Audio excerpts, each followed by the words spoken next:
Bonsoir à tous, j'espère que vous allez bien et bienvenue dans ce webinaire sur les études au Canada. Je vois qu'il y a déjà pas mal de monde qui est rentré dans la salle, je pense qu'il y en a d'autres qui vont arriver au fur et à mesure, mais on va commencer gentiment le webinaire dès maintenant. Je me présente rapidement, je m'appelle Alice Barbier, je travaille pour une agence qui s'appelle Study Experience, qui est spécialisée sur l'accompagnement des étudiants dans leurs projets d'études à l'international. Et aujourd'hui, je vais vous présenter avec ma collègue Ina de l'Université de Vancouver Island University un petit peu toutes les conditions nécessaires à connaître et à savoir pour pouvoir intégrer une université au Canada. Donc, le webinaire va se diviser en deux parties principales. Je vais d'abord commencer par une présentation assez rapide et assez générale des conditions d'accès dans les universités au Canada et puis vous présenter un petit peu les avantages d'aller étudier au Canada. Et ensuite, je laisserai la main à ma collègue Ina qui va pouvoir vous présenter en détail Vancouver Island University, ses programmes, ses conditions d'accès et tous les avantages d'aller rejoindre une telle université. Ina, est-ce que tu veux te présenter rapidement ? Oui, merci Alice. Oui, comme Alice vient de dire, je m'appelle Ina Wagner, je travaille au bureau européen de la VIU, donc il n'y a pas de décalage horaire entre la France et l'Allemagne. C'est pas comme sur l'île de Vancouver avec les 9 heures de décalage horaire. Donc après, Alice, elle sera votre première point de contact en tout ce qui est inscription, si vous avez des questions par rapport aux études à la VIU. Mais sinon, nous aussi, on est toujours là à vous accompagner pour passer en semestre ou tout le programme d'études au Canada. Merci beaucoup. Alors, je vais commencer dès maintenant. Je vais partager mon écran pour lancer la présentation et puis ensuite, je laisserai la main à Ina pour vous présenter Vancouver Island University. Comme je l'ai précisé dans la discussion, si vous avez des questions au fur et à mesure de cette présentation, n'hésitez pas à les poser soit dans l'outil questions et réponses, soit directement dans la discussion de Zoom et on fera un point sur les questions en fin de présentation. Voilà, on va présenter un petit peu tout et puis ensuite on fera un point sur toutes les questions que vous avez. Donc, le webinaire d'aujourd'hui porte sur les études au Canada, mais plus précisément les études dans le Canada anglophone. C'est vrai que ça fait un petit moment que vous suivez nos webinaires parce qu'on en fait pas mal, un petit peu tous les mois.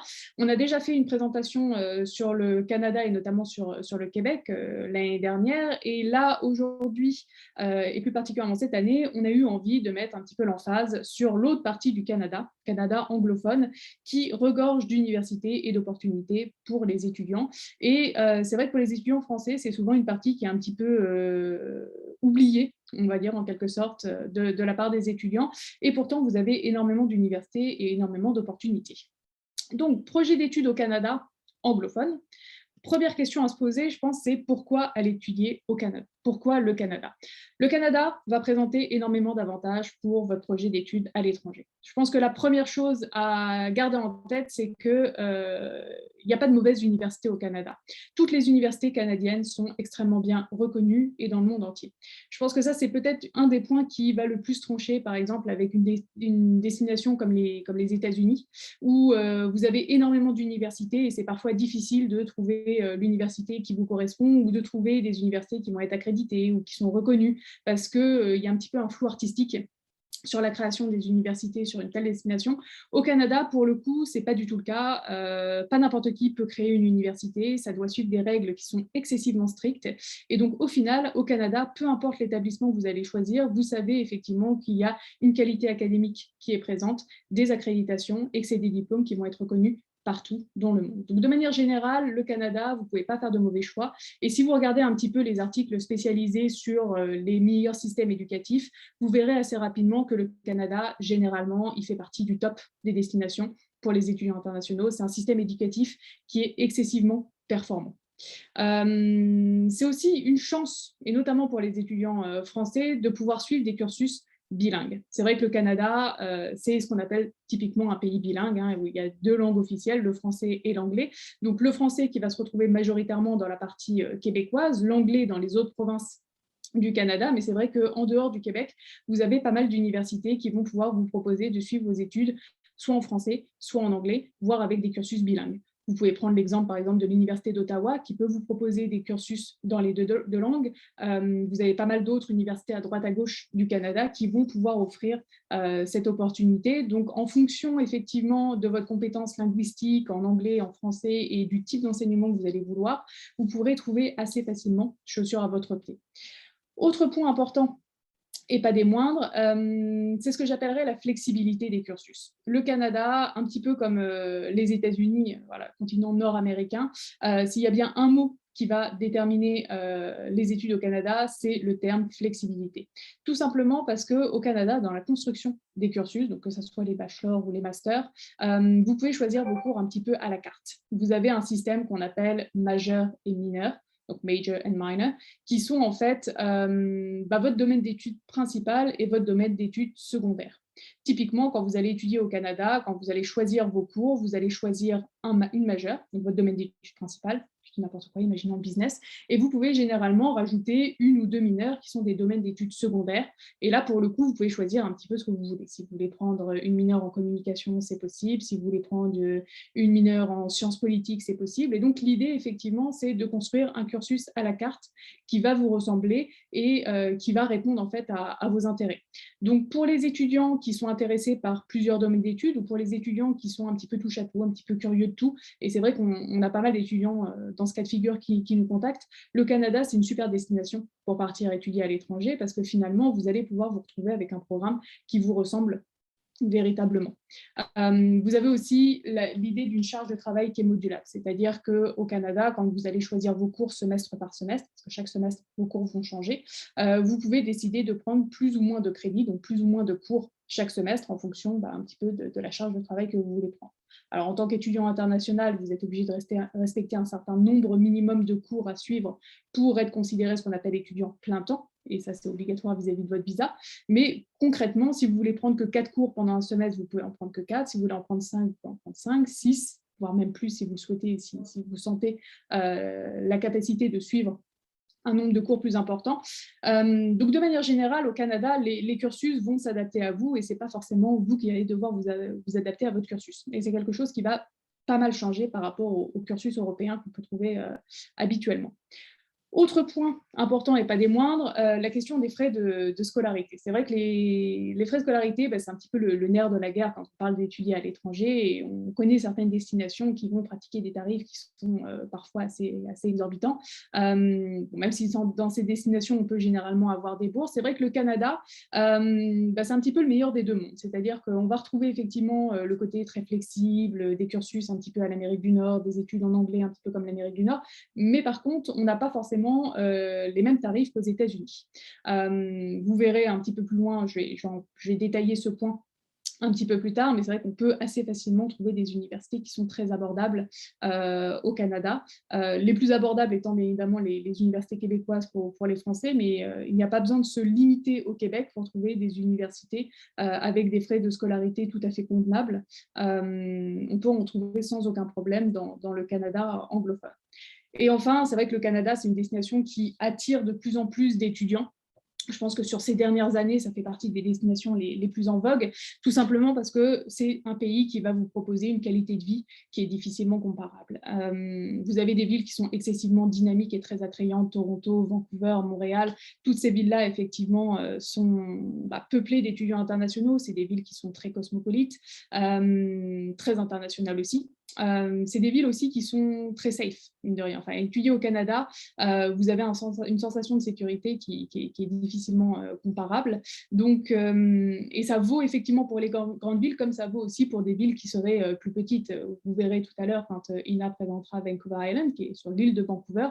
Idem, c'est des environnements qui sont à couper le souffle. Le Canada est connu pour la beauté de ses paysages. Si vous êtes un amoureux des sports d'hiver ou des sports de manière générale, c'est idéal pour vous. Donc, si vous voulez lier effectivement études de qualité, environnement agréable, environnement safe et aussi activité sociale, le Canada répondra à toutes vos exigences en ce point.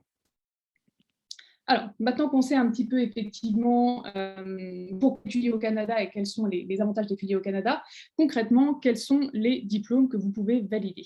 Alors, je vous ai fait un petit comparatif entre la France et le Canada. Vous pouvez voir qu'il y a des systèmes qui sont quand même assez similaires, mais quand même avec quelques petites différences. Donc, on va commencer par le premier diplôme universitaire traditionnel qu'on peut passer après le bac, c'est la licence. Donc, la licence en France, elle se fait directement en 3 ans en université. Son équivalent au Canada, c'est ce qu'on appelle le bachelor's degree, qui, pour le coup, se fait en 4 ans. Il y a juste une petite différence, une année complémentaire au Canada, parce qu'on suit effectivement le cursus nord-américain, c'est un petit peu comme aux États-Unis où les bachelors se font en 4 ans. Au-dessus de la licence, vous avez le master. Le master, chez nous, il est vraiment divisé en 2 blocs, master 1, master 2, donc il se fait en 2 ans. Au Canada, vous avez des masters qui vont se faire en 1 à 2 ans. La plupart des masters vont se faire en 2 ans, mais vous pouvez aussi trouver des programmes de master qui peuvent se compléter en 1 an. Tout dépend finalement de la charge de crédit universitaire, donc la charge de cours dans chaque master. Voilà, vous pouvez trouver des masters qui vont avoir un petit peu moins de cours que d'autres et qui vont pouvoir se terminer un petit peu plus rapidement. En à côté, j'ai aussi mis quelques, on va dire, diplômes intermédiaires. Donc, du côté français, j'ai mis les diplômes un petit peu plus professionnels qu'on appelle BTS ou DUT. Alors, je sais qu'aujourd'hui, on n'appelle plus ça le BTS. On a notamment le BUT qui se fait en 3 ans.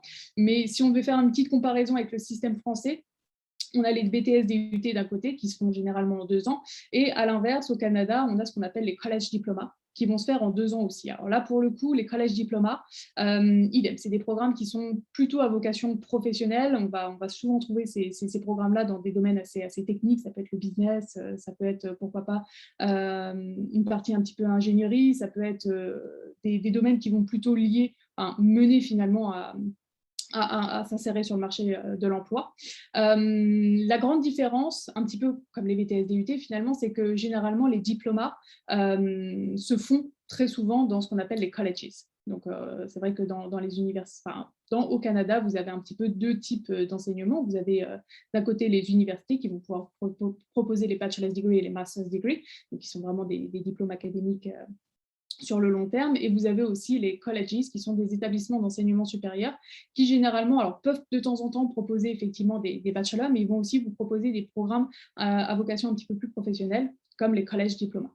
Et vous avez souvent la possibilité de pouvoir ensuite réintégrer à la fin de vos 2 ans une université pour valider un bachelor's degree. Donc ça, c'est un système de transfert, un petit peu comme en France, quand on a un BTS ou un DUT et qu'on intègre une licence 3 en France et qu'on obtient le titre de licence. Au Canada, dans certains cas, vous avez la possibilité effectivement de commencer vos études dans un college, de faire un college diploma, donc un programme de 2 ans, puis de réintégrer une université sur les 2 dernières années pour valider un bachelor's degree. D'un point de vue accès possible aux études, une fois qu'on a commencé en France, alors si vous avez validé votre bac français, vous pouvez intégrer sans aucun problème soit un bachelor's degree, soit un college diploma au Canada, ça pose absolument aucun souci. Vous pouvez aussi intégrer un master directement après votre licence. Alors, il y a certaines universités canadiennes qui peuvent exiger d'avoir un bac plus 4 pour intégrer leur master, puisque comme leur bachelor se fait en 4 ans, certaines universités exigent 4 années d'études pour les étudiants européens avant d'intégrer un master. Mais vous avez aussi beaucoup d'universités qui vont accepter le bac plus 3. Donc, vous pouvez tout à fait rejoindre un master au Canada après avoir fait une licence de 3 ans. Pour le coup, si vous sortez d'un diplôme style BTS DUT, généralement, vous n'avez pas de passerelle automatique pour réintégrer en fait directement une 3e année de bachelor au Canada. À ma connaissance, il y a une seule université qui reconnaît à 100% les BTS DUT, c'est une université qui est du côté de la Colombie-Britannique. Après, vous pouvez potentiellement effectivement postuler post-BTS ou DUT dans des universités. C'est les universités qui décideront combien de cours, combien de crédits elles vous octroient pour votre poursuite d'études, mais gardez en tête que l'admission directement en 3e année n'est pas forcément garantie. Peut-être que vous reprendrez par exemple en 2e année, vous pourriez même potentiellement reprendre en 1re année. Donc, idéalement, mieux vaut viser le Canada soit après votre baccalauréat, soit après votre licence pour aller intégrer un master. Alors, maintenant, pensez un petit peu quel diplôme on peut faire. Concrètement, quels sont les cursus que l'on peut étudier au Canada? J'ai envie de dire un petit peu tous les cursus sont possibles. Pour le coup, que vous vouliez faire du commerce, de l'ingénierie, des sciences politiques, tous ces domaines-là vont exister au Canada et vous avez des universités qui vont être plus ou moins spécialisées sur tel ou tel domaine. Il y a quand même quelques exceptions que j'aimerais souligner sur les cursus possibles. La première exception, c'est tout ce qui va être études de santé. J'ai noté notamment médecine, vétérinaire, dentiste, pharmacie, etc. Vous avez quelques universités canadiennes qui peuvent accepter les étudiants internationaux dans ces cursus-là, mais elles sont assez peu nombreuses et les taux d'admission dans les études de santé sont assez faibles. Voilà. Pour vous donner un petit ordre d'idée, je sais que par exemple l'Université de Montréal accepte les étudiants internationaux en médecine, mais chaque année, ils ont 1 à 2 places maximum pour tous les étudiants internationaux. Donc, c'est des études qui sont excessivement sélectives et j'ai presque envie de dire beaucoup plus difficiles à atteindre que ces cursus-là en France. Autre point important à garder en tête sur ces domaines-là, c'est que tout ce qui va être médecine, dentiste, etc., c'est pas accessible post-bac dans la partie anglophone du Canada. En fait, un petit peu comme aux États-Unis, ces cursus-là ne sont accessibles qu'au niveau master. Donc, les étudiants qui souhaitent se lancer dans ce type de domaine doivent en amont valider ce qu'on appelle un bachelor's degree, donc une licence, typiquement en sciences. Vous allez faire un peu de chimie, un peu de biologie, un peu de maths, etc. Une fois que vous avez votre bachelor en poche, vous allez effectivement postuler pour ce qu'on appelle une med school, donc une école de médecine, typiquement. Et vous devrez passer pas mal de tests d'admission, vous devez avoir un dossier qui est hyper compétitif, et c'est seulement là où vous allez pouvoir commencer effectivement l'étude de ces domaines-là. Donc, peu de place et des études que vous ne pourrez commencer qu'au niveau master. Donc ça, attention, effectivement, c'est pas forcément hyper simple d'y accéder. Même chose pour le droit. Alors pour le droit, vous n'avez pas nécessairement cette question de quota, en quelque sorte, comme vous pouvez l'avoir pour les études de médecine et véto, dentiste, etc. Mais par contre, même principe, vous ne pouvez pas faire de droit post-bac au Canada. Ça n'existe pas, à part effectivement dans les universités francophones du Québec. Mais dès que vous allez être dans le côté anglophone du Québec, vous n'avez pas de bachelor de droit, typiquement. En fait, les étudiants, idem, doivent faire un bachelor, pour le coup, dans le domaine qu'on souhaite. Hein. Ça peut être de l'éco, ça peut être du commerce, ça peut être de la Sciences Po, ça peut être un petit peu ce qu'on veut. Vous allez probablement devoir suivre des cours qui sont liés au droit, mais qui ne sont pas du droit, ce qu'on appelle un cursus pre-law. Et ensuite, vous allez postuler en école de droit pour commencer véritablement votre cursus. Et le premier diplôme de droit typique qui permet de passer le barreau au Canada, ce qu'on appelle le JD, le Juris Doctor, qui dure 3 ans et qui va ensuite vous permettre effectivement de pratiquer le droit au Canada. Donc voilà, à part ces deux domaines qui sont un petit peu particuliers, qui ne sont pas forcément accessibles post-bac et qui, pour certains, vont avoir une question de quota, pour les autres domaines, j'ai envie de dire, tout est un petit peu envisageable. Et après, ça dépend un petit peu des prérequis des universités, de ce qu'elles vont vous demander en termes de matière à passer au baccalauréat. Alors, maintenant que vous savez un petit peu, voilà, vous voulez étudier au Canada, vous savez pourquoi, vous savez quel diplôme vous voulez faire, vous savez dans quel domaine vous voulez étudier, se pose effectivement la question de tout simplement comment choisir votre université au Canada. Parce qu'il y a pas mal d'universités qui sont possibles, donc il va falloir filtrer un petit peu toutes ces options. Pour filtrer ces options, il va falloir se poser la question de à quoi faire attention. La première chose à regarder, c'est tout simplement quel type d'établissement vous souhaitez intégrer au Canada. J'en ai parlé tout à l'heure, vous avez 2 grands types d'établissements. Vous avez les universités d'un collège et vous avez les colleges de l'autre. Donc, en fonction déjà du type de diplôme qui vous intéresse et du domaine d'études qui vous intéresse, il va probablement falloir faire un choix entre ces 2 types d'établissements. Posez-vous aussi la question du type d'enseignement et des spécialités de l'université. C'est vrai que si vous voulez faire de l'ingénierie, vous allez trouver des universités qui sont excessivement réputées dans ce domaine-là. Si à côté de ça, vous voulez faire du commerce, vous allez avoir d'autres universités qui sont plutôt connues pour ce domaine-là. Donc, regardez bien un petit peu pourquoi sont connues les universités, quels sont un petit peu leurs domaines de pointe, et faites votre sélection d'université en fonction de ces points-là. En termes de type d'enseignement, je pense que vous pouvez trouver un petit peu 2 grands types d'universités. Vous allez avoir d'un côté des universités qui sont très académiques, très axées recherche, qui vont être très bien pour les étudiants qui veulent se lancer dans des domaines où la recherche va être importante. Voilà, si vous voulez étudier la physique, si vous voulez étudier l'astronomie, si vous voulez étudier la biochimie ou des choses comme ça, allez viser des universités qui sont très axées sur la recherche. Effectivement, ça va être important pour vous. À côté de ça, si vous êtes intéressé par des études un petit peu plus terre-à-terre, ça peut être intéressant pour vous d'aller viser des universités qui, pour le coup, vont mettre l'accent plutôt sur l'enseignement et qui vont pouvoir vous proposer des études qui vont être adaptées au domaine qui vous intéresse, pourquoi pas vous proposer pas mal de stages pendant vos études, c'est quelque chose qui va être important pour ces domaines-là. Donc voilà, posez-vous bien la question de ce que vous voulez étudier et du type d'enseignement proposé par les universités et surtout de leur spécialité. Regardez bien aussi les prérequis d'admission. C'est vrai que les universités canadiennes, elles ne vont pas toutes vous demander La même chose sur votre dossier scolaire. Vous avez des universités qui vont vous demander de valider 11 au bac et de présenter des relevés de notes où vous êtes aux alentours des 11-12. À côté de ça, vous avez aussi des universités qui peuvent vous demander 16-17 au bac. Hein. Voilà, si vous prenez par exemple l'université de Toronto, c'est une université qui est excessivement sélective et qui va s'attendre effectivement à avoir des dossiers qui sont archi-béton pour pouvoir la décrocher. Donc, regardez bien les prérequis d'admission. Souvent, sur les sites des universités, dans la partie internationale, vous pouvez voir un petit peu la comparaison de notes qui est demandée entre le système canadien et le système français ou autre système si vous n'étudiez pas sur le baccalauréat français, et faites en sorte d'avoir une sélection, on va dire, stratégique et réaliste d'université. Ça ne sert à rien d'aller postuler dans une université qui demande 16. Si vous avez 12 de moyenne, l'admission ne sera pas envisageable. Regardez aussi un petit peu les provinces, les environnements, les campus. C'est vrai que le Canada, c'est un pays qui est assez gigantesque. Le Canada, ça ne se résume pas uniquement à la ville de Toronto ou à la ville de Vancouver. Vous avez plein d'autres provinces et de très bonnes universités en dehors. Vous avez l'Alberta, vous avez le Saskatchewan. Enfin, il y a beaucoup d'opportunités. Donc, essayez d'élargir un petit peu vos horizons là-dessus et regardez bien voilà, un petit peu comment sont faits les campus. Est-ce que vous voulez un campus traditionnel où vous avez tout au même endroit, un petit peu style village gaulois, ou est-ce que vous voulez plutôt un campus en plein centre-ville? Essayez de regarder un petit peu voilà, ce que vous cherchez comme type d'expérience et ce que les universités pourront vous offrir en ces termes. Et enfin, je l'ai mis en dernier, la question des classements. C'est vrai que souvent, les étudiants sont assez obnubilés par les classements. Pourtant, c'est ce que je vous disais en tout début, hein, il n'y a pas de mauvaise université au Canada. Donc, ça ne sert à rien de vous dire je ne veux postuler qu'à UBC, Toronto et McMaster, parce que c'est voilà, les plus grandes universités canadiennes.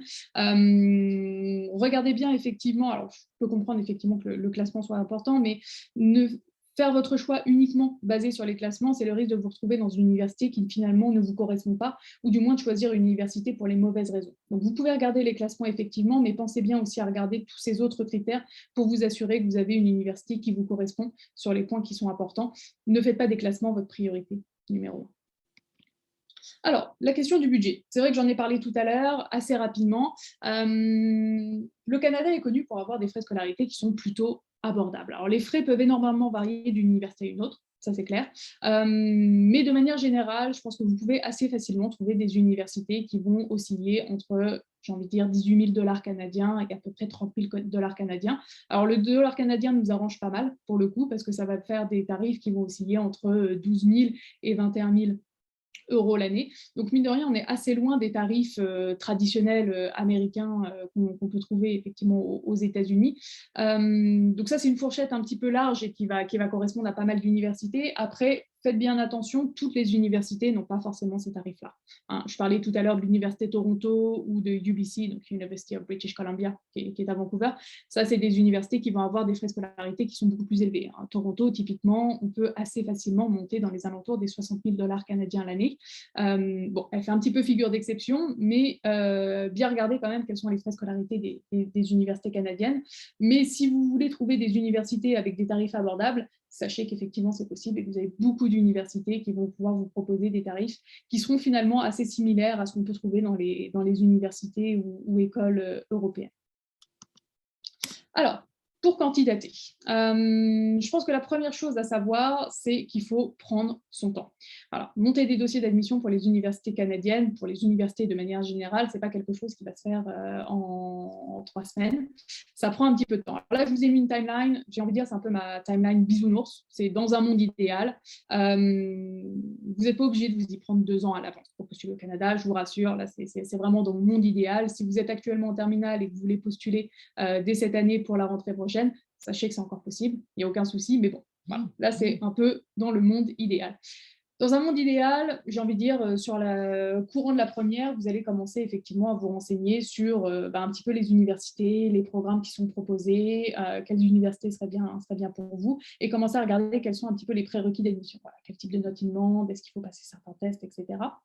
Généralement, entre la première et la terminale, c'est-à-dire typiquement pendant l'été, vous allez faire votre choix d'université. Donc là, vous allez définir de manière claire quelles sont les universités auquel vous souhaitez postuler et vous allez commencer à lister les pièces à fournir. Voilà. Est-ce qu'il vous faut vos relevés de notes? Est-ce qu'il vous faut des traductions? Est-ce qu'il vous faut passer un test d'anglais? Est-ce qu'il vous faut une lettre de recommandation? Etc. etc. Généralement, si vous allez dans la partie anglophone du Canada, il va falloir passer des tests officiels et notamment des tests de langue, donc l'IELTS ou le TOEFL. Je vais en parler juste après. Donc, ce serait bien, effectivement, typiquement, pendant le premier trimestre de terminale, de passer ces tests-là pour avoir vos scores au moment de postuler, quitte à vous laisser un petit peu de marge pour les repasser si nécessaire. Généralement, toujours premier trimestre de terminale, vous allez commencer à monter votre dossier d'admission. Donc là, vous allez commencer à réunir tous les documents qui sont nécessaires. Donc voilà, traduction assermentée de vos relevés de notes, des lettres de motivation, des lettres de recommandation, etc. Généralement, courant janvier, février, pour la plupart des universités, ça va être les dates à laquelle on va déposer des dossiers d'admission. Voilà, pile poil milieu de l'année de terminale ou de licence 3 si vous êtes actuellement en licence. C'est plutôt à cette période-là qu'on va aller déposer les dossiers. Une fois que vous avez déposé vos dossiers, là, il y a toute une période d'attente qui peut être assez longue pour le coup, où vous allez attendre la réponse des universités. Voilà, les universités peuvent prendre 1 mois, 2 mois, 3 mois pour étudier votre demande et vous envoyer une réponse d'admission. Puis une fois que vous avez votre réponse d'admission, généralement, c'est ce qu'on appelle une offre conditionnelle, c'est-à-dire que l'université vous accepte à condition que vous validiez votre bac ou que vous validiez votre licence avec certaines notes pour pouvoir effectivement valider de manière définitive votre admission. Donc, vous allez effectivement passer vos examens, remplir vos conditions d'admission et puis tout simplement préparer votre départ. Donc, ça, c'est tout ce qui va être visa, logement, assurance, etc. Alors, la question des documents à fournir. Concrètement, quels documents devez-vous fournir pour vos dossiers? J'ai envie de dire, ça dépend véritablement des universités auxquelles vous allez postuler. Toutes les universités ne vont pas forcément demander la même chose. De manière générale, il va forcément vous falloir vos relevés de notes. Généralement, vous relevez notes de seconde, première et début de terminale, ou de licence 1, licence 2, peut-être début de licence 3, si vous postulez en master. Pour certaines universités, il faudra faire traduire vos relevés de notes. Voilà, il y a des universités qui vont vous demander vos documents en version anglaise. Pour d'autres universités, ils peuvent les accepter en français. Donc, regardez bien effectivement si les établissements vous demandent une traduction. Ce n'est pas forcément automatique au Canada. Pour certaines universités, on peut vous demander une lettre de motivation ou de répondre à des questions bien spécifiques. Voilà, vous avez l'université UBC, j'en parlais tout à l'heure, l'University of British Columbia, qui demande tout un personal profile. Donc c'est un dossier où vous allez devoir répondre à 2-3 questions qui sont quand même assez longues. Pour d'autres universités, aucune lettre de motivation n'est requise. L'admission se basera uniquement sur les relevés de notes. On peut aussi vous demander des lettres de recommandation. Donc ça à vérifier également, ça peut être une lettre de recommandation qui vient d'un prof, on peut vous en demander 2, 3, bien regarder effectivement ce qui est demandé à chaque fois.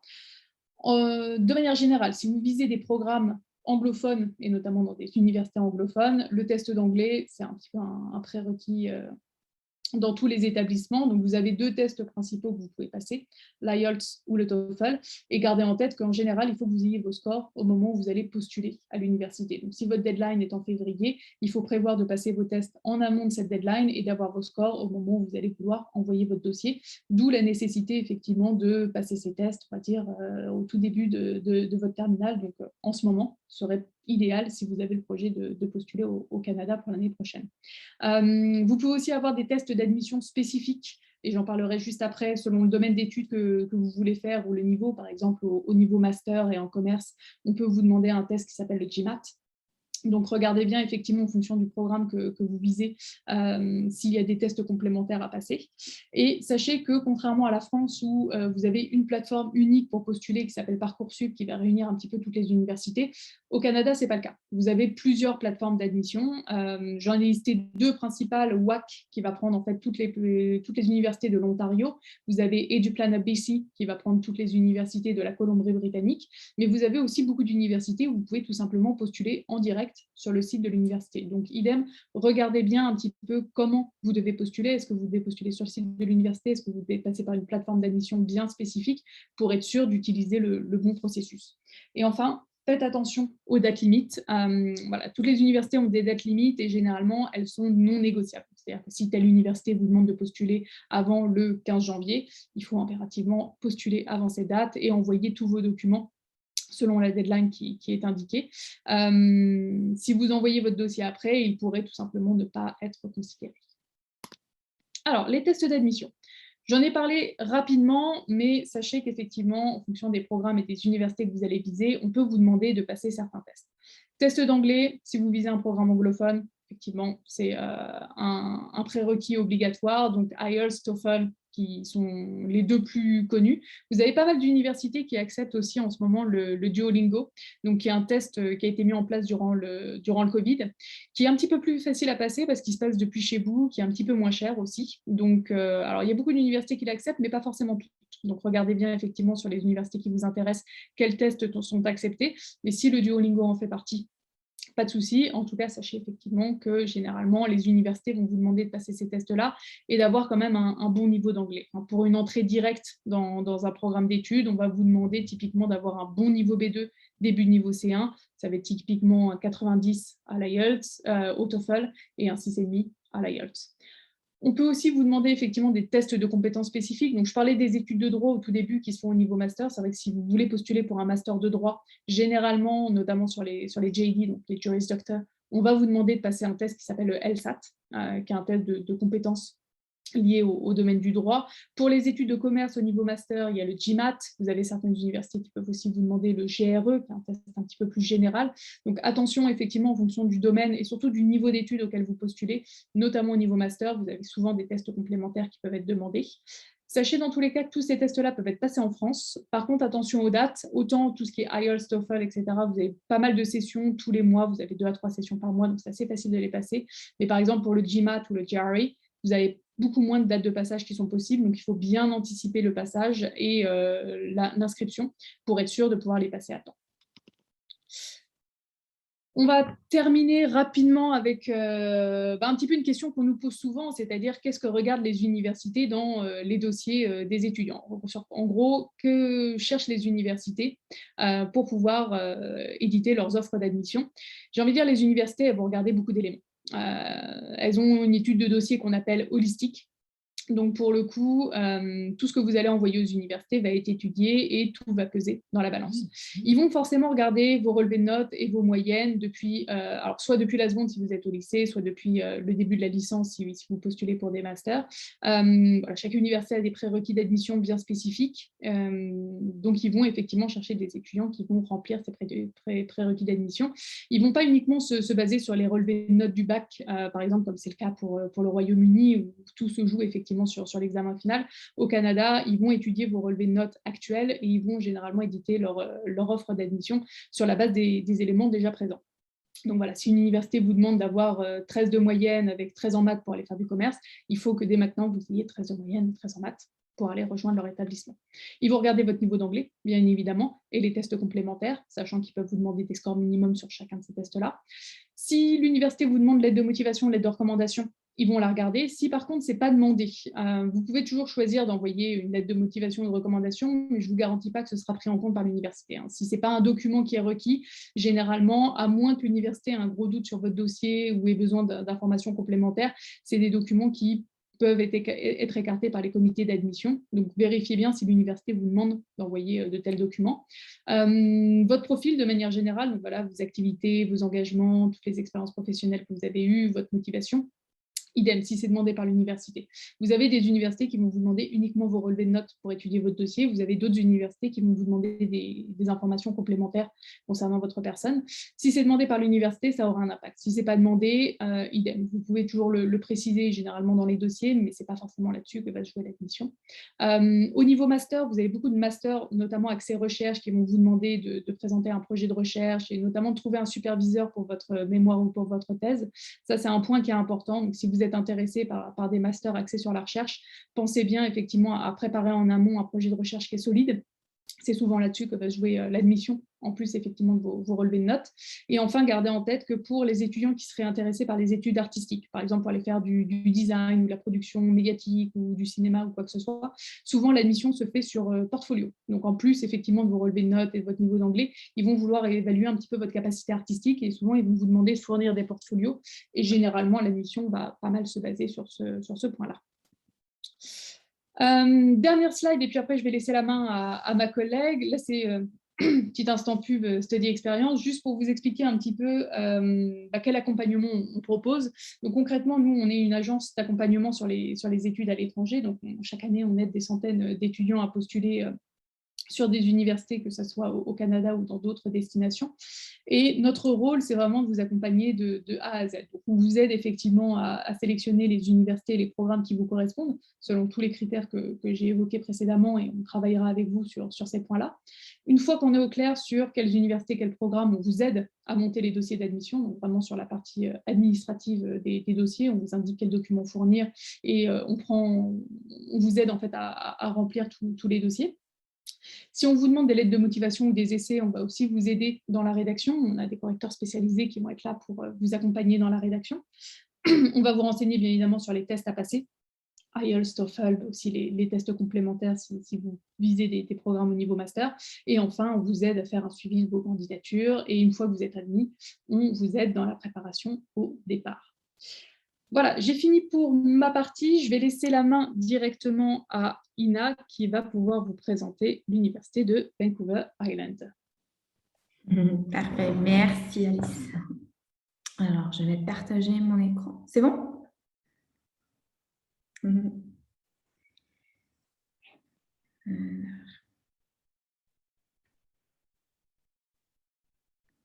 PowerPoint. Donc, as we're talking about an English-speaking university, I will continue in English. Donc, je vais continuer en anglais. Si après il y a des questions, on peut bien sûr aussi en parler en français. But for now, as you're interested in applying to an English-speaking university, I'm sure that your English is already quite good. And if not, let me know and I'll try to speak slower and explain a few things to you. Vancouver Island University. As the name already suggests, the university is located not in the city of Vancouver, but on Vancouver Island. So just across from Vancouver, you can see it here on the map, is the city of Nanaimo. That's where our main campus is located.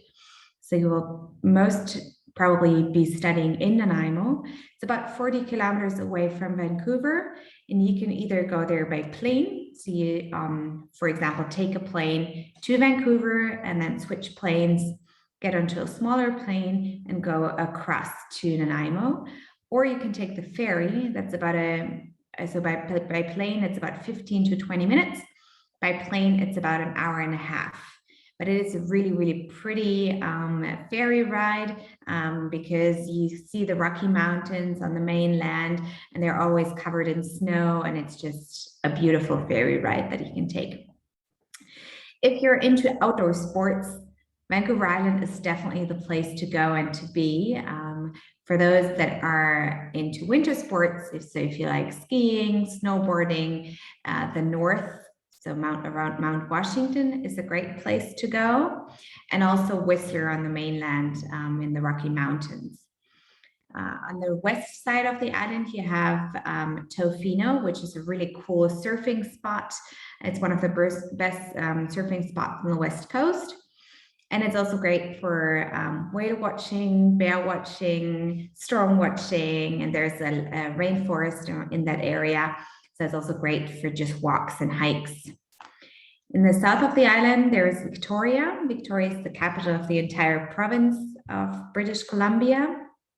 And you can take a ferry across the US border and, for example, go to Seattle. So it's only about 4.5 hours to go there. You can easily spend a weekend or your study week in Seattle in the US.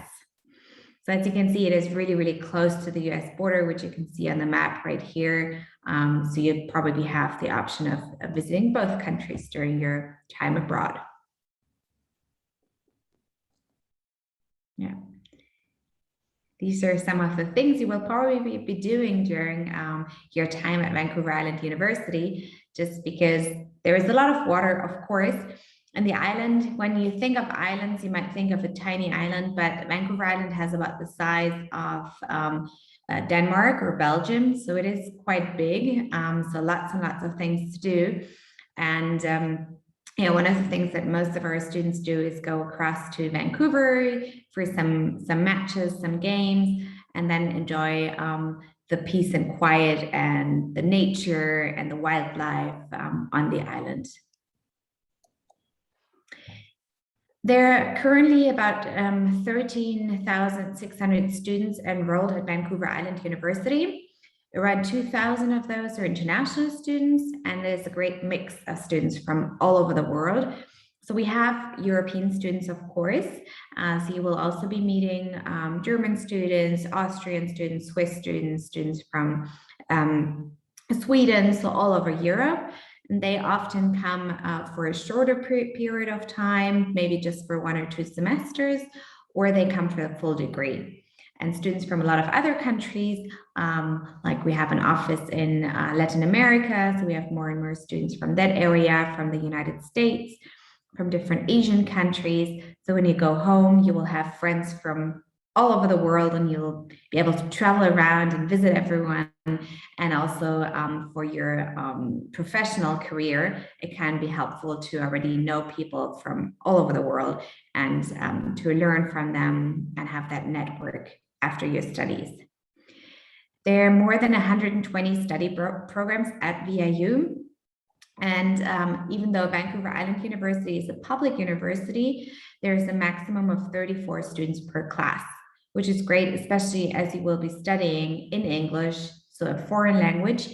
And then it's really nice to just have a small number of students in your classroom. It is easy to get in touch with them. Your professors, your lecturers, they will know your name and will check up on you and see how you're doing and ask if you have any questions they can help you with. It is really nice. I know that when I went to university in Germany, I usually called my professors professor, doctor, and then their last names. And in Canada, usually you just call them by their first names, and it is all really relaxed and easy to chat and just communicate with your lecturers. Yeah, some of the unique points about Vancouver Island University is a lot of staff supporting international students. So there is an entire department of international education. It's like a huge international office. The first building when you arrive on campus, you have the residences on one side and then the Department of International Education on the other side. You can just go in and there's a big reception area, a front desk. And if you have any questions, any concerns, you just go there, either if it's about housing or immigration, your visa, changing classes, signing up for sports programs or trips, excursions, all that. It doesn't matter, you just go there and there's my colleagues over there who will be happy to help you and who are there just for you as international students. There's also an English language center, so you can practice your English, improve your English language skills. That is probably also one of the reasons why you want to attend an English-speaking university, to become bilingual and to go back home afterwards and be totally fluent in English. There's also a high school on campus. So you could even go abroad if you're still in high school right now. You could already go abroad and spend a semester at the high school and then go back and do your back in France. That is an option, and the high school is at the university campus, so you have all the facilities that you can also use. What are students saying about VIU is also that the weather is super mild, which means that it's even in the winter, it's usually still something around between 0 and 6 degrees, which is really nice. I spent a semester in Montreal on the East Coast, and we had -40 degrees for several months. It was freezing cold. There was so much snow. And that just won't happen on Vancouver Island, at least not in Nanaimo. There is 2 to 3 days of snow per year, roundabout, and then the university is closed. There are no more buses running. Everything just stops. And I think that is quite funny because it is Canada, and one of the first things that you think is cold and snow, but that's just not happening on Vancouver Island. course, natural attractions, affordable cost of living. Vancouver is a fantastic place. It is a really, really cool city, lots and lots of things to do and to see, but it is also really expensive to live there. And so Vancouver Island, which is not far away, but still it means that the cost of living is a lot lower. So it is definitely more affordable to be living on Vancouver Island. It's also friendly and multicultural. Friendly, I would say that applies to all of Canada, because Canadians are just super friendly. Already when you arrive in Canada at the airport in Vancouver, there are a lot of volunteers there. They're welcoming you and helping you and telling you where to go next. And that will just continue to happen during your time in Canada. Canadians are just super, super friendly, and it's great fun spending some time there. Yeah, we already heard a little bit about that. Certificate and diplomas. These are the shorter programs, bachelor's degrees. That's something you know from France. Graduate programs, that's master degrees. ESL means English language courses that you can also attend. And then some shorter language and culture courses. We start with, some explanations about undergraduate programs. As we've already heard, there are these shorter programs like BTS and DUT in France. But BTS and DUT are more separate than the diplomas and certificates at Vancouver Island University, because basically what you have a lot of the time is you have, for example, a bachelor in tourism management. So a bachelor is a 4-year program, and then you have different exit points. So you can just do the first year, and that's basically the certificate, a 1-year program. If you do 2 years, that's the diploma in tourism management. And if you do the full 4 years, you get a bachelor degree at the end. So that's just a bit of a different system. And then usually during the 3rd and 4th year, you take a major or minor, so your specialization sort of in a specific area.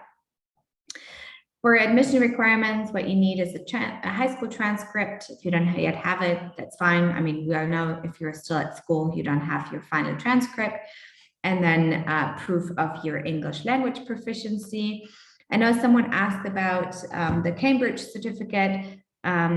These are accepted for, there's a lot of different Cambridge certificates, but the proficiency in English and advanced English, these are 2 Cambridge certificates that are accepted for entry to VIU. And this is basically a screenshot from our viewbook, our catalog, where you can see some of the programs that we offer. And what it shows is so there's different departments, study areas such as arts, humanities, and social sciences. And then what you get at the end is a Bachelor of Arts, and then different specializations, majors and minors. I think there was also a question about kinesiology. Kinesiology, that's, for example, one of the majors and minors that you can take at VIU. And then there's arts, design, and performing arts. These are, the artsy courses that you can enroll into. Business and management, that's our biggest faculty, with a lot of different specializations as well. And here's a better overview of all the different study courses that you can enroll into. If you're coming for the full 4 years, for the full bachelor, you would first enroll into the Bachelor of Arts. And during the first 2 years, you can take some general classes, some foundation classes, and then you declare your major or minor, so your specialization. And at the end, you then have, for example, a Bachelor of Arts in mathematics, in philosophy, in psychology, depending where you want to what you want to focus on.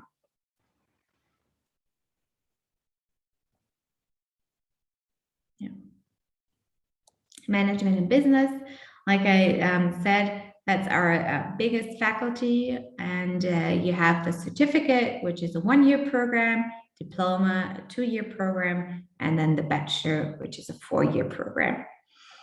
We mentioned some requirements that you need. So you need to have a proof of English language proficiency and your high school diploma, but you also need, for the management and business programs, a Math 12. It means that you have to have had math during your last year at university and possibly a specific grade. Yeah, hospitality, tourism, recreation, culinary, especially tourism plays a huge role in this part of the world because it is such a fantastic place to go. There is a lot of tourists that are attracted by the outdoors and nature and the forest and the sea and the mountains and all that. So there's a lot of tourism in that area, and it also means that it's a popular program. There are also other fun programs such as wine business, which is the 1-year program, in different areas where you can start with one program and then continue with something else.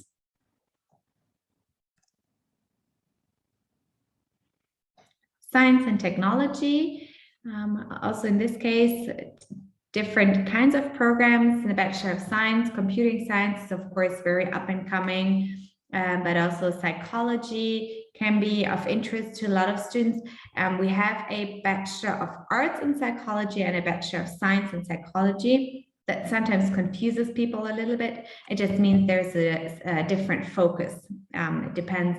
And then you can have a look at the classes in that program, and you can decide which one you're more interested in, or maybe also which ones you have the prerequisites for, because to get into the Bachelor of Arts, it's quite easy. For the Bachelor of Science, you need to have prerequisites. So it's math, biology, chemistry, physics. So you need to have taken more classes to be accepted into that program. Then we have education, health, and human services. Like I said, this is the Bachelor in kinesiology. So that was one of the questions, I think, from the chat. And another question I read was about how to become a teacher in Canada. That really depends on the province, so in the region in Canada where you want to become a teacher. For example, if you want to become a teacher in British Columbia, where Vancouver Island is also located, then you have to have a bachelor's degree, a Bachelor of Education from a university in British Columbia.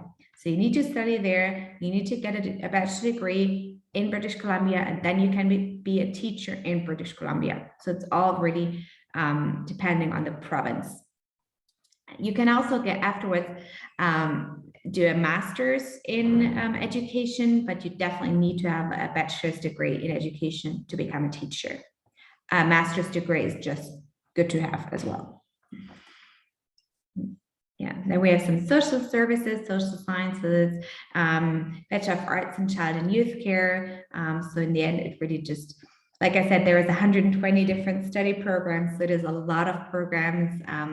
We won't have time to get into each and every single one of them, but at least this, I think, gives you a bit of an overview of possible study programs. Exploratory Studies, that's a program that was designed for students right after high school. So there is different scenarios for you, what you could do during exploratory studies. So you have just finished your baccalaureate, and maybe you do not yet really know what you want to study, and you want to go abroad, you want to travel maybe, and you want to improve your English, and then you could enroll into the Exploratory Studies program for 1 semester or for 2 semesters, and you then can take classes from different programs and see what you like, what you're good at, just try it out for a little bit. And then after 1 or 2 semesters, you can either decide, oh, that was interesting, I'm now going to go back home and study in France. or you can continue your studies at Vancouver Island University and decide which program you want to pursue. You can also use it if, for example, you're interested in the Bachelor of Business Administration, but you do not have the math courses that you need to get into the Bachelor of Business Administration. Then you can at first enroll into the Exploratory Studies program, can take that one math course and 2 other courses that you will use later on. And then the second semester, you can start with your actual program, so the Bachelor of Business Administration. That's also an option. Yeah. Engineering programs. Of course, engineering is also always a popular choice. There is no bachelor degree in engineering at Vancouver Island University, but we have a transfer certificate and diploma. It means that you can do 1 or 2 years of engineering at Vancouver Island University, and then you can transfer to another university to do your years 3 and 4. That's one of the options that you have. It's often a little bit cheaper to do it at Vancouver Island University than, for example, UBC, which is one of the universities that offer the full year, 4-year bachelor degree. So you can do year 1 and 2 at Vancouver Island University, pay a little bit less, and also the cost of living is lower, and then transfer and continue with year 3 and 4 somewhere else. Yeah, that was our bachelor degree programs. Then we also have master programs, of course, not as many because not all students want to continue after the bachelor degree. Some want to start working right away, but for those of you maybe that have a bachelor degree already or are almost finished with their bachelor degree, even if it's just a 3-year bachelor degree here in Europe and France, that's no problem. You can still go to VAU and be accepted into the master programs. They know that in Europe, a bachelor degree is usually just 3 years, so that's no problem at all. The most popular program is definitely our Master of Business Administration. It is, yeah, by far also here the largest program. And we also have several shorter programs. So a master's degree at VAU is most of the time 2 years. And the diplomas and certificates are usually 1 year. Some of them might be 2 years, but yeah, most of them are 1-year programs. Master of Arts in Sustainable Leisure Management, that's more like a recreation tourism area. Master of Community Planning, Master of Geographic Information System Applications, and then 2 Masters of Education in Educational Leadership and Special Education.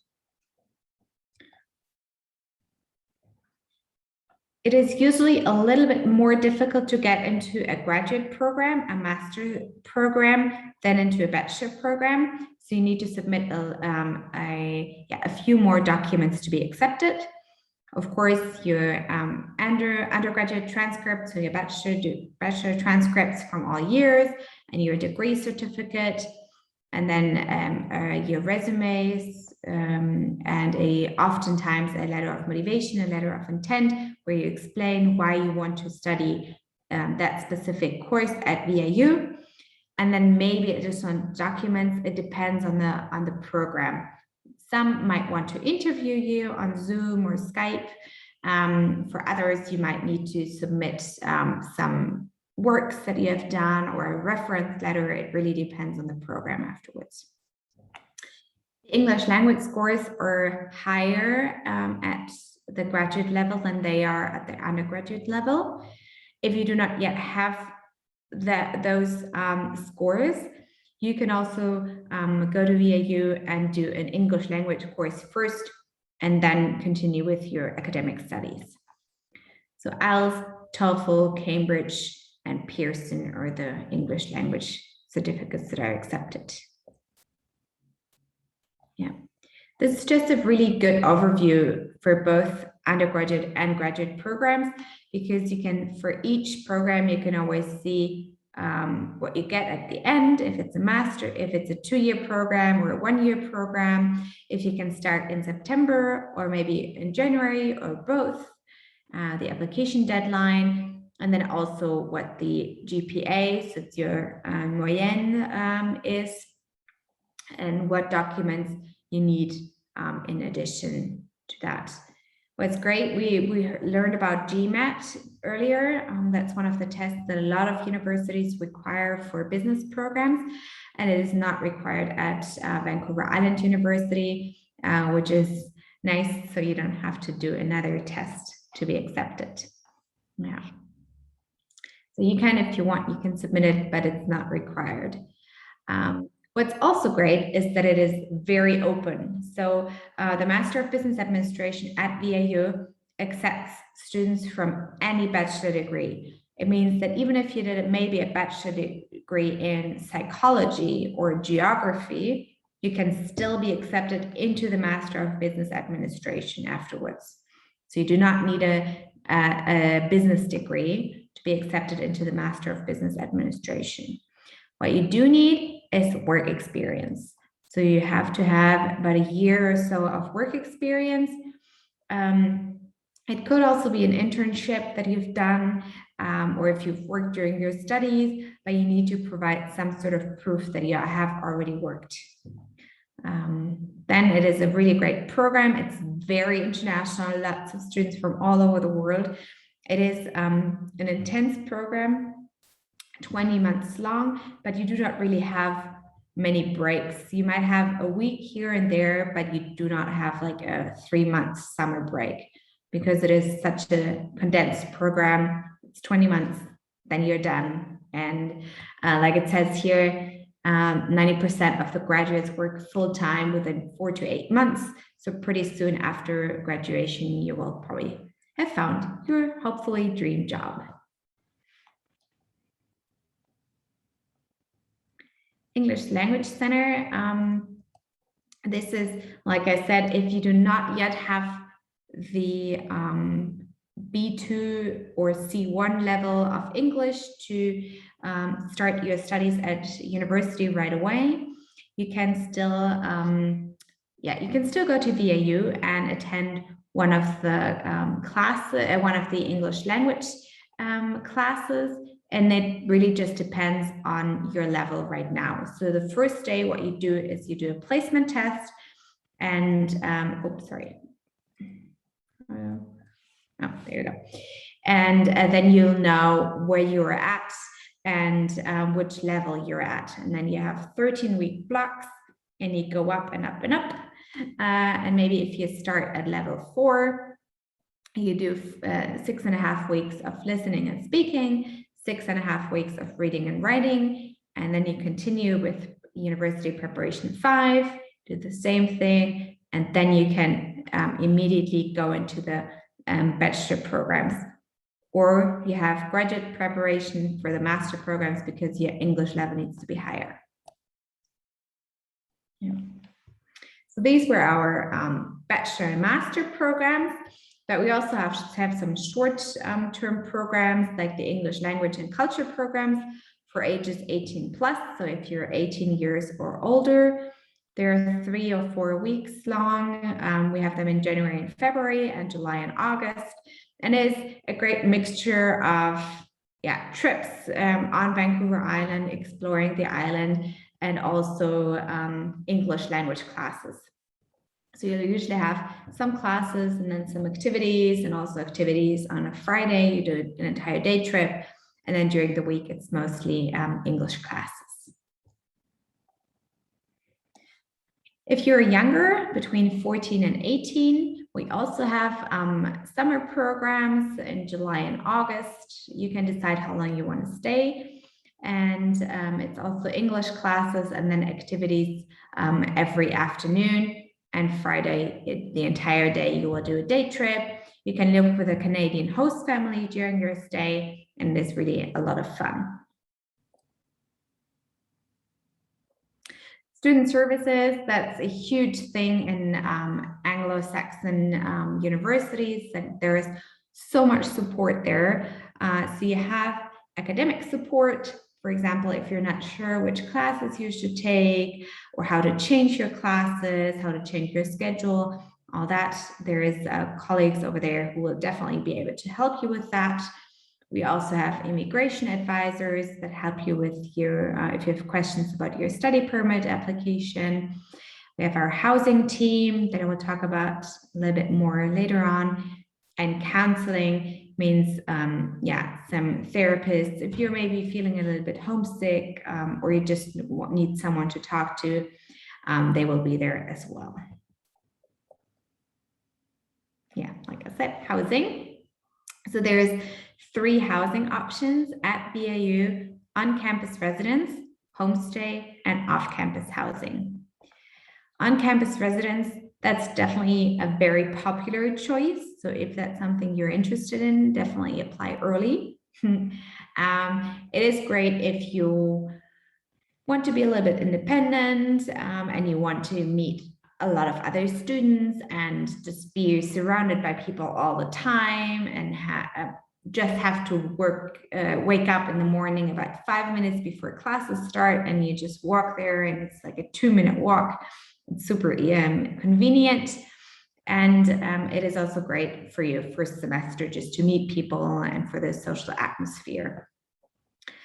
You do have a few rules, of course, because it is, after all, on university campus ground. Yeah, this is one of, this shows some of the apartments and buildings. So you usually have your bed, a desk, and a wardrobe, a closet for your things. And then anything else you want, you can just bring. And there's another room next door, and then you share the bathroom. What we also have is more like an apartment where you have people sharing a bunk bed. So there's 2 people sharing a room. And so that's one of the more traditional settings, so to say. Then we have our homestay program, where you live with a Canadian host family. It's great if you want really to speak English the entire day, because with your host family, you will definitely be speaking English. And you have lots and lots of support. The family will want to know where you go, when you go out at night, when you will be back, what you'll do during the day. You will have dinner together at night. It's not for everyone.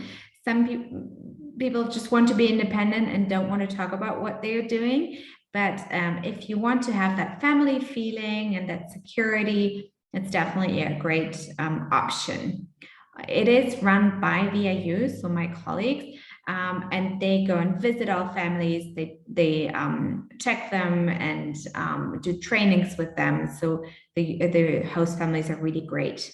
And you can do that either with food or without food. So either you really enjoy cooking and preparing your own meals and you want to go grocery shopping yourself, that's fine. Or you say you don't really like to cook and you just want to enjoy the meals with the family, that's fine too. And for lunch, you then usually get a packed lunch that you can take to university with you. And then off-campus housing basically means that you find your own apartment in Nanaimo, somewhere, in the city of Nanaimo. And that is, of course, great if you really want to be independent, you want to do whatever you want, you do not want to talk to anyone about what you're doing, where you're going, when you're cleaning, then that's your best option.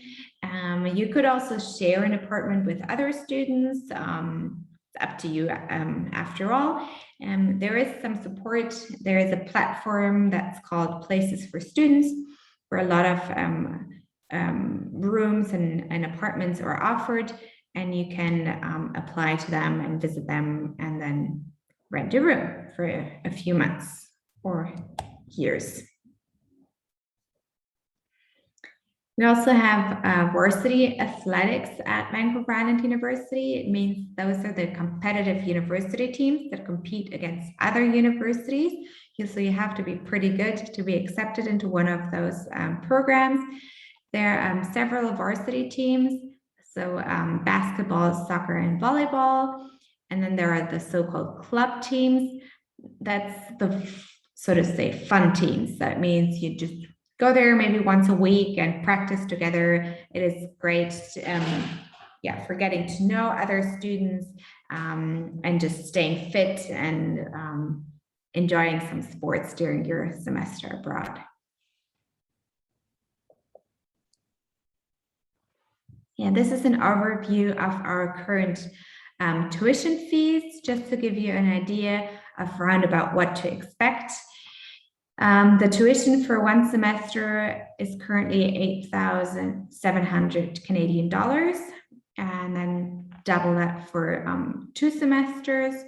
And then we also have insurance that is mandatory for international students, student fees, and then roundabout what you pay for books. It really depends what kind of what classes you'll be taking.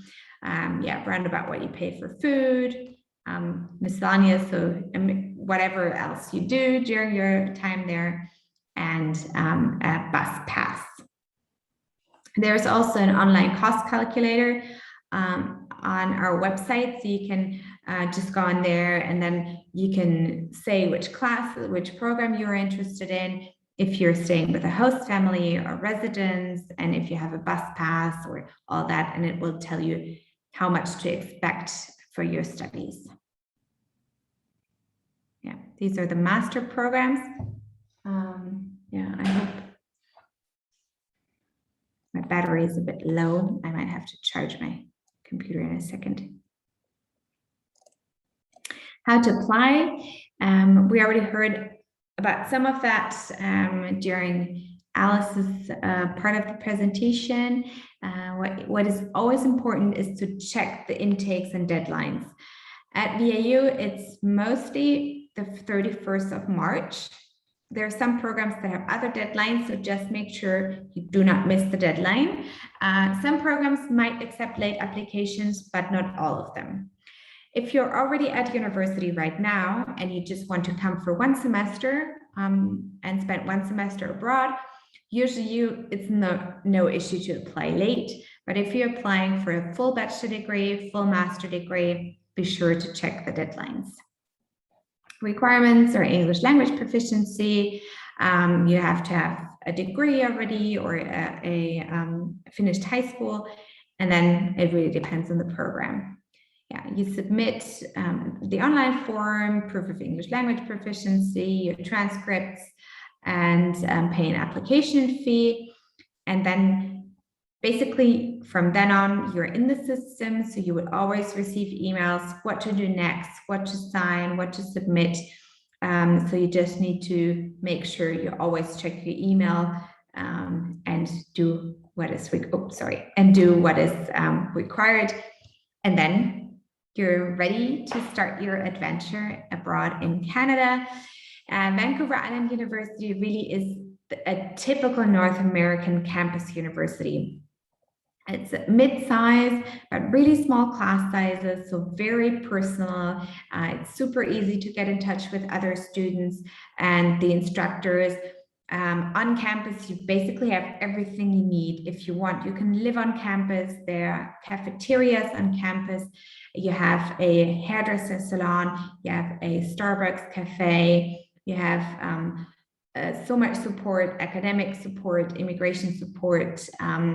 And then there are all the trips that you can do. You can go camping, you can go mountain biking, surfing, snorkeling, scuba diving, hiking, and yeah, basically have everything. So you have the academic support and you have great classes and lots of international and Canadian students and all that in a beautiful setting in British Columbia. Okay. Should we look at the questions maybe that we have? Sure, I think there was a lot of questions. We've answered most of them, I believe, but there are still a couple of them that we can address. Let me take a look. So there was a question about the kinesiology program. Do you know basically what are the entry requirements for that program at the bachelor's level? I believe quite a lot of science subjects in the French bac, probably. I'd have to check that. It's a very specific question. I would have to check what the admission requirements are. Definitely a bac, and then let me see if I have it on here somewhere.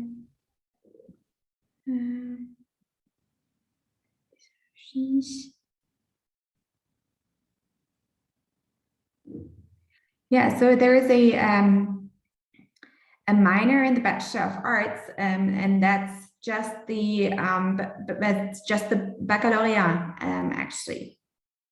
Okay, so you just need to have a baccalaureate. That's right. I believe. That's right. No specific subject required in science or whatever? No, exactly, because it is part of the Bachelor of Arts program, and that's a general, or just the general admission requirements. Okay, so just the French bac. Well, that's good news. That's an easy one. We did have a couple of other questions. So there was a question from Sophie. Est-il possible de faire un cursus de sciences pour ensuite entrer dans une école vétérinaire? Oui, c'est possible. Donc, il faut effectivement faire un bachelor complet en sciences. Idéalement, suivre un cursus qu'on appelle pre-med ou pre-vet. Donc, vous allez faire pas mal de courses. Enfin, le cursus pre-med, c'est pas un programme de bachelor en soi, c'est une suite de cours conseillés pour vous préparer adéquatement à intégrer des études plutôt médicales au Canada. Donc, vous allez effectivement faire un bachelor de sciences, vous allez faire de la biologie, de la chimie, de la physique, de l'anatomie, des maths, enfin vraiment tout le cursus scientifique complet. Et ensuite, vous allez postuler effectivement dans une école vétérinaire. Est-il possible de faire des études supérieures au Canada avec un bac pro? I don't know, Ina, if you know the difference between the bac pro, bac général, bac techno. I think you should be.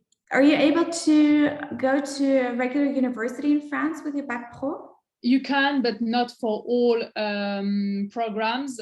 Generally speaking, I would say that it can be possible, but not for all universities. I know a couple of universities that can accept it. I know a lot of universities that won't.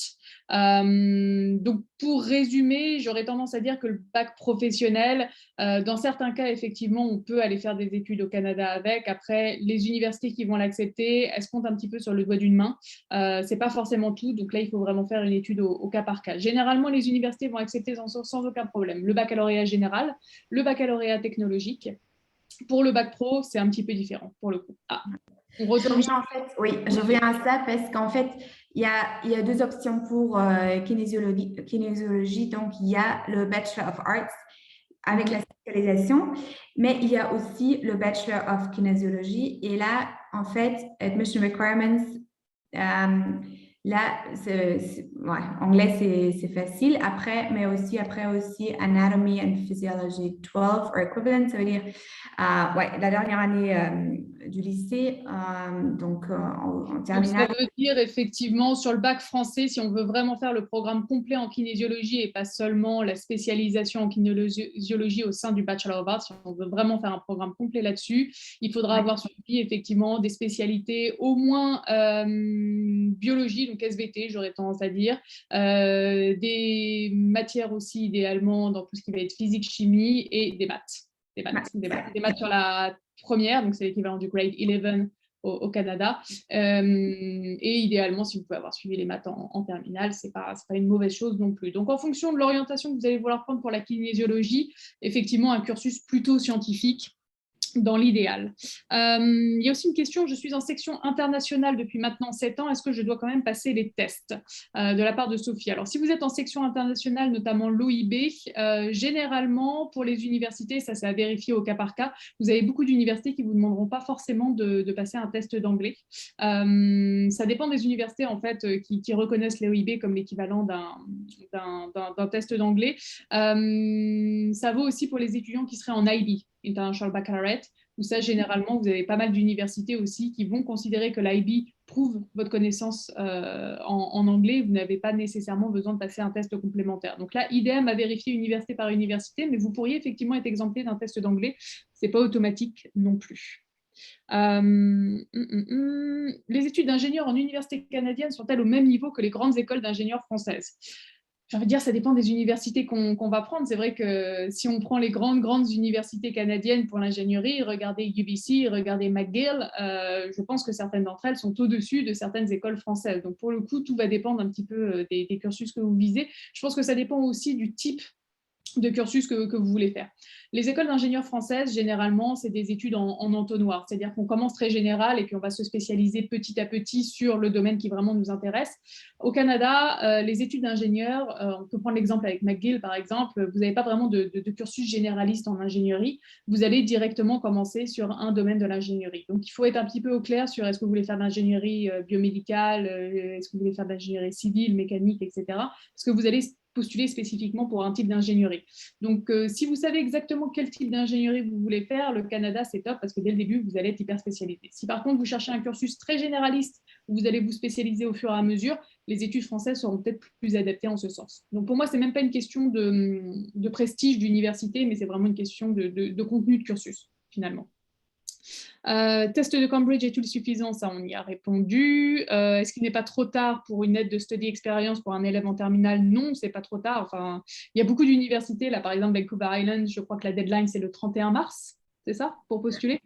Donc, on a encore largement le temps pour faire des dossiers. Donc, pour le coup, ça dépend des universités qu'on vise, mais il y a beaucoup d'universités canadiennes qui ont des deadlines plus tardives que simplement janvier ou février, et on peut tout à fait faire des dossiers, et même pour des dossiers en janvier-février, il est encore possible de faire des dossiers. Alors, je pense que j'ai fait le tour des principales questions ici. Je regarde juste dans le Q&A. Ah, est-ce que Vancouver Island dispose d'une équipe de ski? Je ne crois pas. Non. Non. Oui, il y a du ski là-bas, c'est parfait, c'est vraiment génial, mais il n'y a pas d'équipe de ski à l'université. Parce qu'à Nanaimo, il n'y a pas de neige. Non, c'est plutôt du côté de Whistler, etc. Donc un peu plus au nord de Vancouver qu'on va trouver ça. Je crois qu'il existe quelques universités canadiennes qui ont des équipes de ski, notamment en Ontario, mais elles ne sont pas très, très nombreuses non plus. Hein. À ma connaissance, il n'y en a pas 500 000. Alors, autre question. Quelles sont vos recommandations pour écrire une lettre de motivation? Alors là, Shivani, c'est un tout autre sujet. Si vous allez sur notre chaîne YouTube, sur YouTube Study Experience, vous avez tout un webinaire sur comment rédiger une lettre de motivation en or. Donc ça, à la rigueur, je vous conseille de regarder ce webinaire. Il doit durer une grosse heure et là, vous aurez effectivement toutes les informations nécessaires pour pouvoir peaufiner votre lettre de motivation sans aucun problème. Autre question, do you have any fashion-related major or minor after an arts bachelor? Alors, en fait, major et minor, c'est pendant le bachelor, donc c'est en fait, ouais, c'est en même temps, mais on n'a pas de programme de master en design après le bachelor. Ouais. Donc, c'est possible de faire un bachelor en art, enfin en fashion, mais pas au niveau master. Interior design, graphic design, visual arts, mais pas fashion. Non. Ok, d'accord. Très bien. Donc, plutôt art and design. Il y avait une question aussi, et puis je pense qu'après, on aura fait le tour. Je suis en L3 de psychologie et je souhaiterais postuler au Canada pour mon master. Y a-t-il des bourses possibles dans mon cas? Alors, les bourses, j'avais déjà répondu à une de ces questions dans le Q&A. Tu pourras peut-être compléter, Ina, si tu le souhaites. Les bourses, c'est des bourses de mérite, généralement, qui sont données par les universités. Donc, ça va dépendre vraiment de la qualité de votre dossier scolaire. Et c'est des bourses qui sont compétitives. Donc, il faut véritablement avoir un très bon dossier pour pouvoir espérer un financement. Alors, vous avez un nombre de bourses qui est plus important au niveau master qu'au niveau bachelor. Vous avez aussi beaucoup de bourses qui sont liées à la recherche et en fonction du domaine d'études qui vous intéresse, vous pouvez avoir un petit peu plus de financement. Après, gardez en tête que les bourses de un, ne sont pas une garantie absolue, donc il faut pas prévoir votre projet en fonction de l'obtention d'une bourse, parce qu'au moment où vous postulez, on ne peut pas vous garantir que vous aurez effectivement un financement, et de deux, ce n'est pas des bourses qui vont couvrir nécessairement l'intégralité de vos études. Donc ça peut être un petit coup de pouce, mais ne vous attendez pas non plus à avoir une bourse qui va financer toute votre scolarité et vos frais de vie sur place. C'est excessivement rare et il n'y a que très peu d'universités qui vont pouvoir le proposer dans tous les cas. Ouais. Do you offer any scholarship at VIU? We do have some scholarships usually. They were all suspended because of COVID, except for our sports scholarships. So we still have sports scholarships that are given out by the coaches. So if you're really good at a specific sport, then you can definitely apply to one of our sports scholarships. Okay. Il y avait aussi une question par rapport au gap year. Oui. Donc ça, en fait, c'est le programme Exploratory Studies. J'avais expliqué un peu, c'est en fait un programme après le bac, donc pour les étudiants qui souhaitent passer un semestre ou une année au Canada, donc pour apprendre à améliorer l'anglais et aussi pour prendre déjà quelques cours à la VIU pour vraiment choisir des cours de différents domaines pour ensuite soit continuer à la VIU ou sinon retourner en France pour suivre les études en Europe.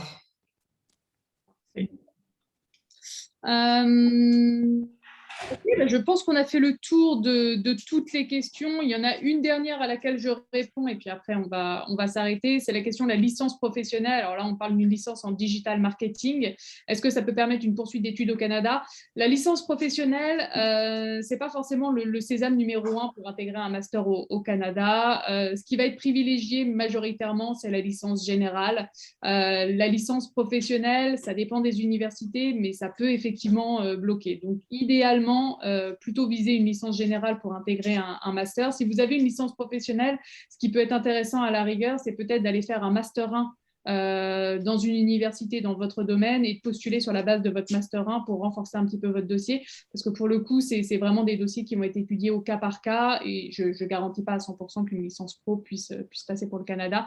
C'est même généralement assez rare. Ok, Ina, est-ce qu'il y a quoi que ce soit que tu voudrais rajouter sur ce webinaire? Je pense qu'on a répondu à toutes les questions. Si ce n'est pas le cas, maintenant c'est pour écrire une lettre de motivation. Il y avait une autre question.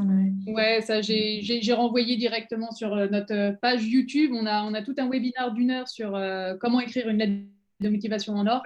Donc on trouvera toutes les informations directement là-dessus, sans aucun problème. Très bien. Je pense qu'on a fait le tour. Bah, écoute, merci beaucoup Ina pour ta présence aujourd'hui et pour toutes ces informations et pour avoir présenté Vancouver Island.